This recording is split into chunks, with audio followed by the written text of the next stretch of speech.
श्रावण मास कृष्ण पक्ष कामिका एकादशी व्रत कथा।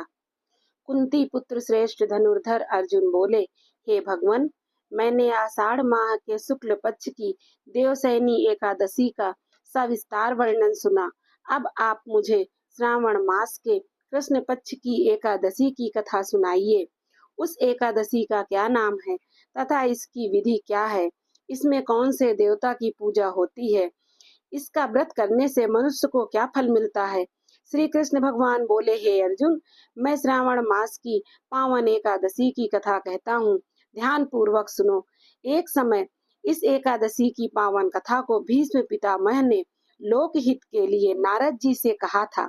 एक समय नारद जी ने कहा, हे पितामह, आज मेरी श्रावण के कृष्ण पक्ष की एकादशी की कथा सुनने की इच्छा है, अतः आप एकादशी की व्रत कथा विधि सहित सुनाइए।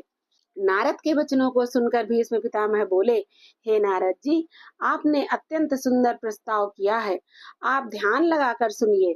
श्रावण मास के कृष्ण पक्ष की एकादशी का नाम कामिका है। इस एकादशी की कथा सुनने मात्र से ही वाजपेय यज्ञ का फल मिलता है। कामिका एकादशी के व्रत में शंख चक्र गदाधारी भगवान विष्णु की पूजा होती है।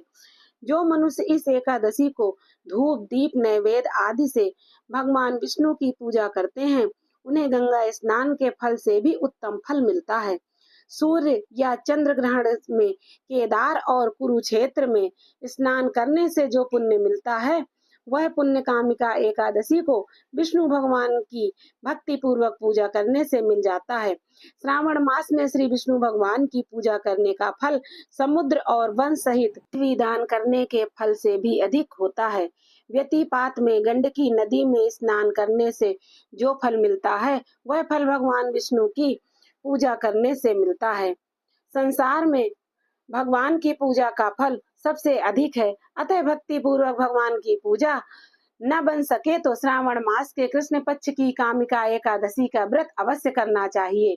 आभूषणों से युक्त बछड़ा सहित गौदान करने से जो फल मिलता है, वह फल कामिका एकादशी के व्रत से मिल जाता है। जो उत्तम द्विज श्रावण मास के कृष्ण पक्ष की कामिका एकादशी का व्रत करते हैं तथा श्री विष्णु भगवान की पूजा करते हैं, उससे समस्त देव नाग किन्नर पितृ आदि की पूजा हो जाती है। इसलिए पाप से डरने वाले व्यक्तियों को विधि विधान सहित इस व्रत को करना चाहिए। संसार सागर तथा पापों में फंसे हुए मनुष्यों को इनसे छूटने के लिए कामिका एकादशी का व्रत करना चाहिए। कामिका एकादशी के व्रत से समस्त पाप नष्ट हो जाते हैं। संसार में इससे अधिक पापों को नष्ट करने वाला कोई और उपाय नहीं है। हे नारद जी, स्वयं भगवान ने अपने मुख से कहा है कि मनुष्यों को अध्यात्म विद्या से जो फल मिलता है, उससे अधिक फल कामिका एकादशी का व्रत करने से मिल जाता है।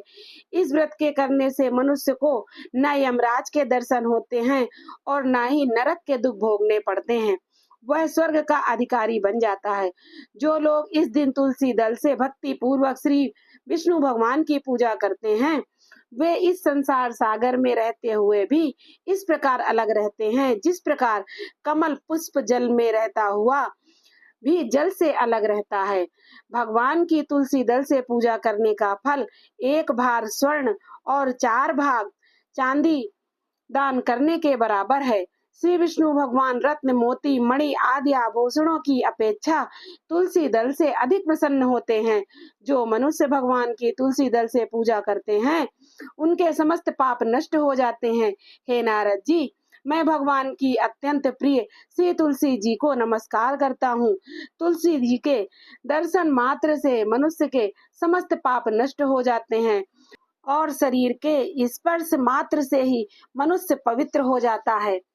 तुलसी जी को जल से स्नान कराने से मनुष्य की समस्त यम यातनाएं नष्ट हो जाती हैं। जो मनुष्य तुलसी जी को भक्ति पूर्वक भगवान के चरण कमलों में अर्पित करता है, उसे मुक्ति मिलती है। जो मनुष्य इस कामिका एकादशी की रात्रि को जागरण करते हैं और दीप दान करते हैं, उनके पुण्यों को लिखने में चित्रगुप्त भी असमर्थ हैं। जो मनुष्य एकादशी के दिन भगवान के सामने दीप जलाते हैं, उनके पितर स्वर्ग लोक में अमृत का पान करते हैं। जो मनुष्य भगवान के सामने घी या तिल के तेल का दीपक जलाते हैं, उनको सूर्य लोक में भी सहस्त्रों दीपकों का प्रकाश मिलता है। प्रत्येक मनुष्य को कामिका एकादशी का व्रत अवश्य करना चाहिए। इस व्रत को करने से ब्रह्म हत्या आदि के समस्त पाप नष्ट हो जाते हैं और इस लोक में सुख भोग कर अंत में वे विष्णु लोक को जाते हैं। इस कामिका एकादशी के महात्म्य के श्रवण व पठन से मनुष्य स्वर्ग लोक को जाते हैं। कथा सार: भगवान विष्णु सर्वोपरि हैं। वे अपने भक्तों की निश्चल भक्ति से सहज ही प्रसन्न हो जाते हैं। तुलसी जी भगवान विष्णु की प्रिया हैं। भगवान हीरे मोती सोना चांदी से इतने प्रसन्न नहीं होते जितनी प्रसन्नता उन्हें तुलसी अर्पण करने पर होती है।